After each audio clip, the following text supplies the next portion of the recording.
repotting our clones that we took earlier this year. We took our clones earlier this year. I'm just going to take one out of the bottom here. These were, let's see here, on the tags, these were Betty's Blue. So these were Betty's Blue that we took out of our field, and we cloned a bunch of those.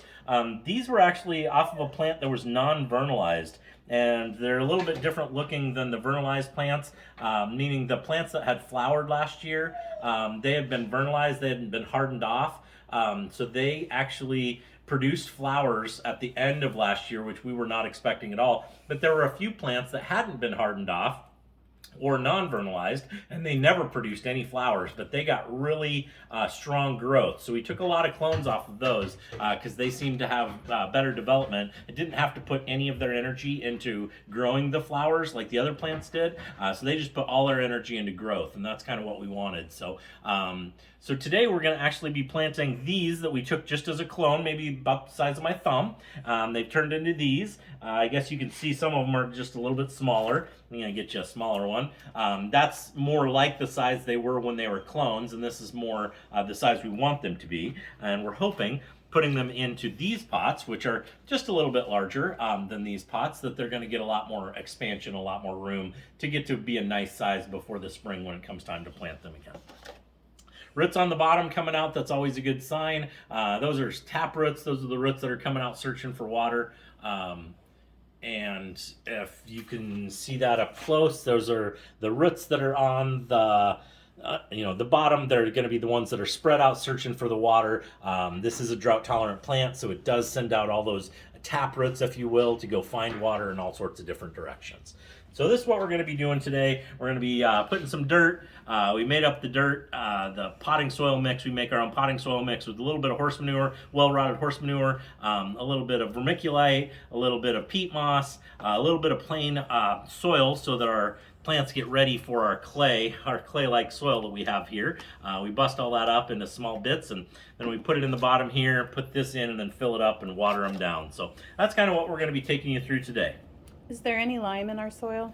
There is some lime, some pelletized lime that we put in here as well to maintain the slightly neutral pH. We also have limestone rock that are in the soil mix when we put the plants in the ground and we make our preparations for the ground. We have the limestone rock that breaks down slowly that also helps with the pH in the soil. So.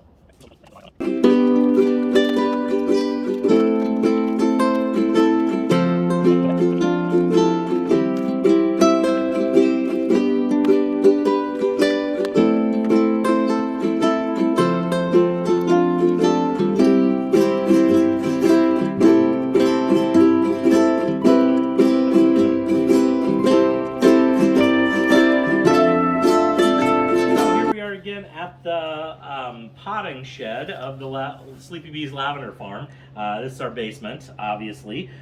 We are kind of midway through the process. We just wanted to keep you up to date. So we're taking trays. Lavender got like this. After we took cuttings, they have a nice set of roots on them. So basically we are taking those and then we are transferring them with the nice set of roots over to a bigger pot, just like these.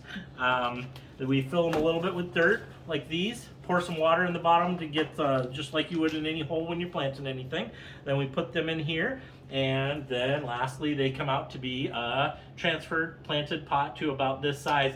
I'm gonna say, these are 1, 2, 3, 4, 5, 6, 7, 8 by 4 32s. So these are trays of 32s. These are trays of 10. This is probably going to be what I would say a 3 to 4 inch round. They'll grow up to be a nice sized plant to plant this May. So we'll put them back in the greenhouse under the grow lights from now until the beginning of May, end of April, when we decide that it's a good time to start planting them when the weather cooperates. And from that point on, they'll grow like happy little bees, happy little campers out in the baby field.